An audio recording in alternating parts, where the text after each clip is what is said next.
और गीता एक श्लोक में है, तब कहा है कि माम प्रसीद,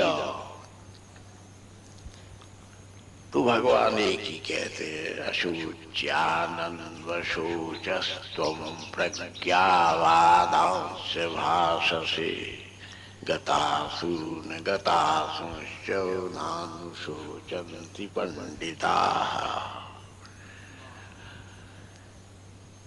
पंडिता जातिवाचक शब्द नहीं है।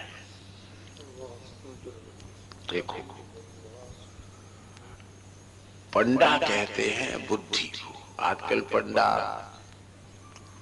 तीर्थवासी जो आपको दर्शन कराते हैं, दक्षिणा लेते हैं, वो ये सब सामाजिक विकृति है। और अध्यात्म जब शुद्ध अध्यात्म जब होता है, तब हम किसी रीति में, रिवाज में, समाज में, परंपरा में, मान्यता में, अस्मिता में, आरोप में,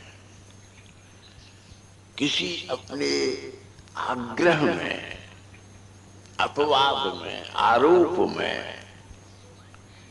और आधि में नहीं रहते।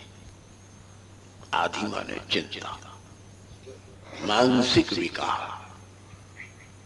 चिंता कोई कारण नहीं आता। कितने लोगों को डिप्रेशन की बीमारी होती है। इस डिप्रेशन को पैदा करने वाला कारण केवल पदार्थों की अनावश्यक चिंता है। आपका कितना अस्थिर स्वभाव है कि थोड़ी सी कहीं सफलता मिल गई, थोड़ा सा किसी ने आदर दे दिया, थोड़ी सी किसी ने प्रशंसा कर दी,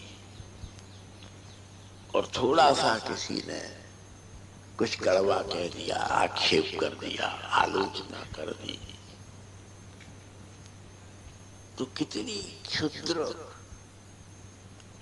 प्राप्ति है कि झट आप नाराज हो गए, झट आप प्रसन्न हो गए, झट आप प्रभावित हो गए, झट आप भावान्वित हो गए।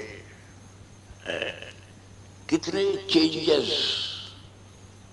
और चेहरे के कितने रंग बदलते हैं, आंखों की कितनी नजरें बदलती हैं, जीवन के कितने पक्ष बदलते हैं, मनुष्य के बुद्धि के कितने प्रकार बदलते हैं, प्रकृति में कितने उतराव चढ़ाव होते हैं, अंतर में कितने उद्वेग, आवेग, आवेश और उन्माद होते हैं, जीवन में कितने प्रकार के सोच पैदा होते हैं, विचारों के झंझावात पैदा होते हैं, जीवन संघर्षों का एक मैदान बन जाता है, मन विकल्पों का एक मंच बन जाता है, प्राण अशांति और अचेतना का केंद्र बन जाता है, और चारों तरफ संसार में चाहे हजारों सूर्यों का प्रकाश फैल रहा हो, तुम अंधकार में भटक जाते हो। जीवन एक विज्ञान है, जीवन एक दर्शन है, जीवन एक काव्य है।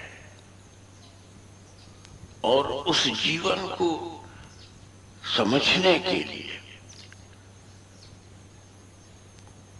केवल पुस्तकें पर्याप्त नहीं होती।